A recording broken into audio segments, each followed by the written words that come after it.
Carl Goldman with you this Thursday afternoon, 2:05. And if you're in a car right now, or even thinking about getting in a car right now, or thinking about getting in a car a little later, you are going to want to stay tuned, because we're going to be sharing information about some of the transportation challenges we have here in Santa Clarita and some of the solutions. And I have with me, I think, the two transportation gurus of Southern California in Michael Comeaux, who is the Public Information Officer for the California Department of Transportation, better known as CalTrans, and then our very own homegrown here, Victor Lindenheim, who heads up the I-5 Coalition and has been a guest on this station many, many times, and we've been involved in many projects with you, Victor.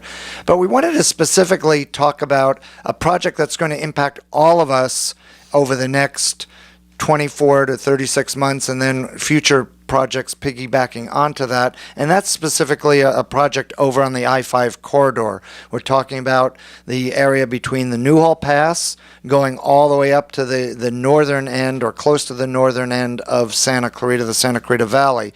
This will impact all of us. All of us drive on the I-5 freeway. Many of you listening right now are currently on the I-5 or getting onto or off of the I-5. We could be all I-5 traffic all the time on this radio station, because it's a pressure point. And am I correct in that the I-5 freeway, which actually goes through three countries, so it goes up to Canada and all the way down to Mexico, so that's unique, but it's also, as I understand it, the most traveled interstate in the country. Is that correct?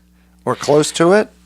Well, that's a terrific question, Carl. Thank you for inviting me here today, and you've already stumped me. I don't really know where it measures up, and I can tell you that it varies a lot.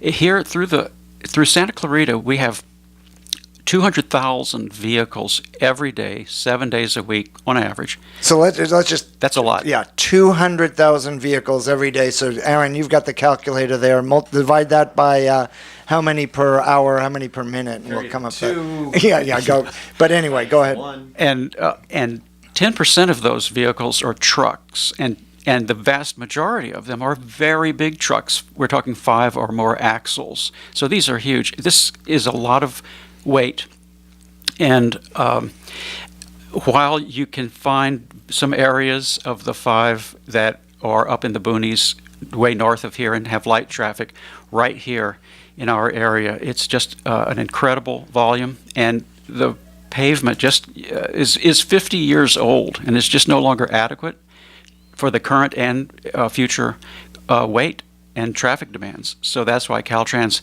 has a project we're about to start on this section right here in the Santa Clarita Valley. And we're going to get into that in a second. Victor, what year, do you know what year the I-5 opened? This is called Stump Victor and Stump Michael, I think. But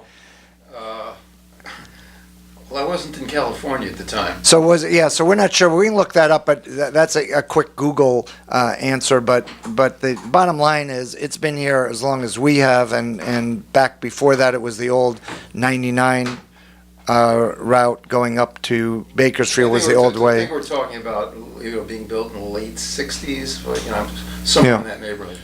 So and then as you said, Michael, the last resurfacing was done 50 years ago? Actually, the concrete was poured 50 years ago. So actually, this section is probably, you can just do the math and come up with 50 years, but continually, sections of it have to be repaired. Just this week, we had an emergency shutdown of the number 3 and 4 lanes up in the Castaic area. Totally emergency. The concrete slab had broken and had to be repaired immediately. So it's showing its age. And so the plan right now is CalTrans is about to do a lengthy and very elaborate but very productive resurfacing project. Tell us about that. Beginning around July 10th, we are going to, the contractor, which is Atkinson Company, is going to begin setting out some temporary concrete barriers and doing some temporary striping of the lanes to begin the construction phase of a 2-year-long construction project. It's going to go from summer of this year to summer of 2019. And it involves replacing all of the concrete in the number 3 and 4 lanes, both northbound and southbound. And in the number 1 and 2 lanes, northbound and southbound, any broken slabs will be replaced, and the entire roadway will receive what we call profile grinding to make sure the surface is very smooth for vehicles. So how specifically will that impact us? What's going to happen during the construction? What are the challenges? I'm glad you asked. The contractor plans to work in 2-mile-long sections.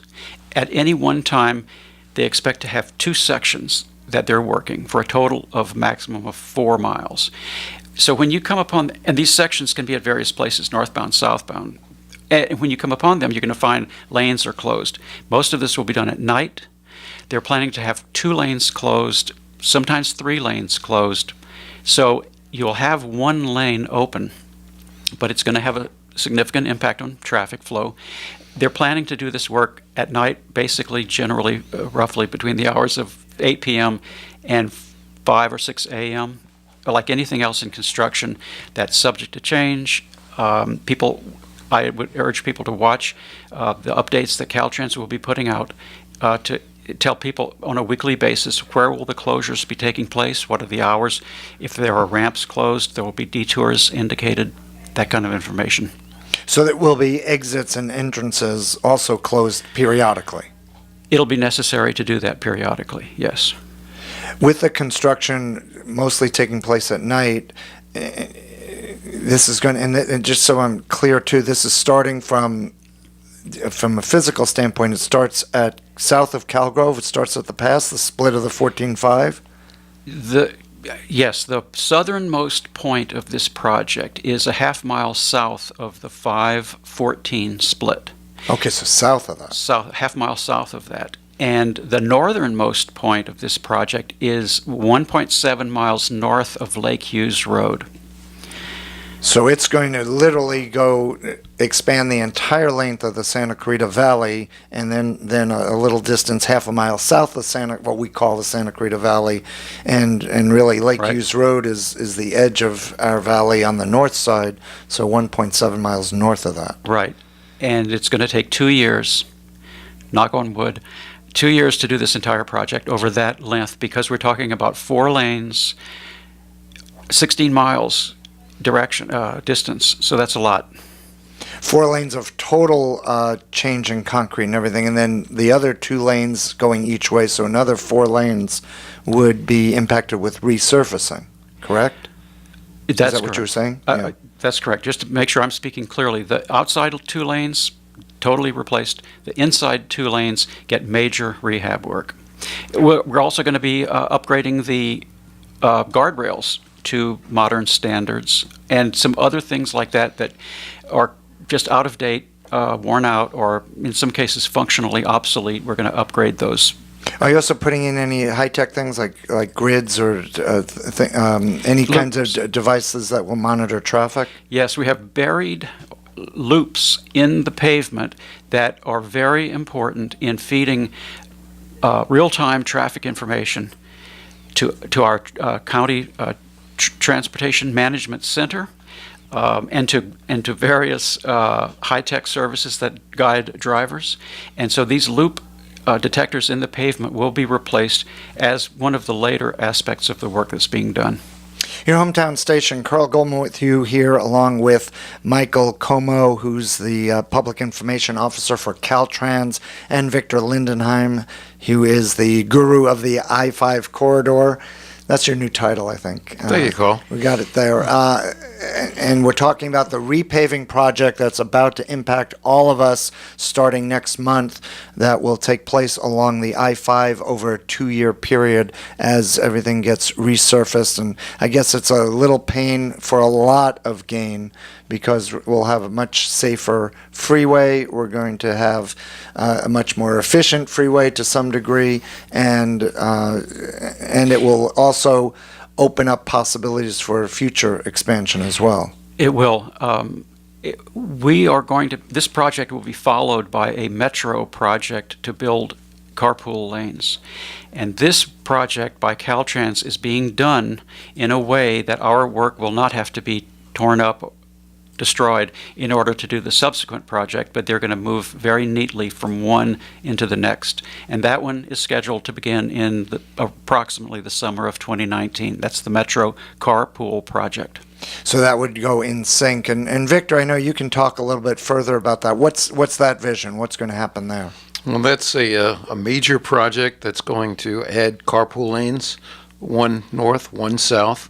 So there'll be continuous carpool lanes going, all the way eventually down to Burbank. There'll be continuous HOV lanes, no tolls, high occupancy vehicle lanes. The requirement right now is 2 people during, all the time right now. There'll also be auxiliary lanes, which are basically for safety's sake, if you can visualize, between the access and the egress onto the road itself. There'll be another stretch of road in various places between exits. There'll be some bridge widening done. There'll be an additional truck lane extension, in particular south from Pico Lions, connecting up with the truck lane further south.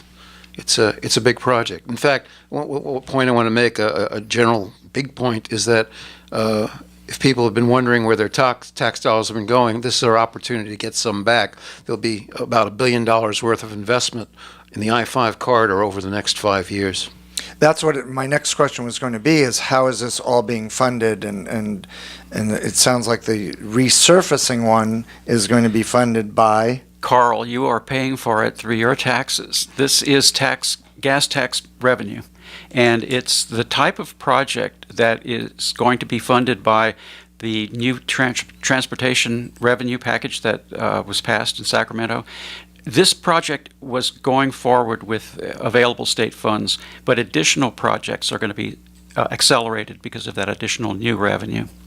And Victor, what about the future project that Metro will be doing? How is that going to be funded? It's been estimated at $784 million. $240 million was, to use a word, earmarked in Measure M that was recently passed in Los Angeles County. So we are paying for it, and we're getting what was promised. The balance of it is going to come from various other sources. $240 million from committed from Measure M, our half-cent sales tax addition. Another $50 million, we're looking at a federal grant that's being applied for now, and other sources, federal loans. It's a whole quilt patchwork of money that's going to eventually add up to what is required. They won't start the project unless the money's there. We've been guaranteed, in essence, that the money will be there. The project will be built. Actually, the best news I've heard today from either of you is that the idea of floating a toll road on there, if I'm correct in what you just said, Victor, a minute ago, that's off the table. Absolutely. That's something I have to give our colleagues at Golden State Gateway Coalition, my organization, credit for. We essentially insisted that it did not make sense to basically tag people with another half-a-cent tax and then take it to build a toll road. And I think they saw the wisdom of that, and we're getting what we asked for. That's great news. That's the first I learned of it, but I think that's a very, very smart move. Well, gentlemen, this is exciting. It's, as I said, some pain, but a lot of gain, and there's no question we need to look at this long term, and having those truck lanes going all the way up through Santa Clarita. We've been talking about that for the 27 years I've been here. Everyone knows that, particularly with that steep grade coming up at the 14.5 split, trucks are going at a very, very slow speed, and part of the congestion that we experience coming up here going north at the end of the day is coming because of the trucks going at such a slow movement and then merging in with regular automobile traffic. We've also had experienced that horrible disaster years ago of the trucks going through the tunnel and having the tunnel explosion. And we know we're issuing a SIG alert on the 5 freeway at least a couple times a week just because of the conditions on the I-5, and probably many of those accidents are happening because of the interaction between trucks and automobiles, and this will alleviate a lot of that. I think among the benefits, you'll see the obvious things: safety. You'll see better mobility, the ability to get to where you want to, more free-flowing traffic, and goods movement. That's pretty important. As was pointed out, at least 10% of the traffic at any given time could be trucks. It's higher than that if you drive it at night, by the way.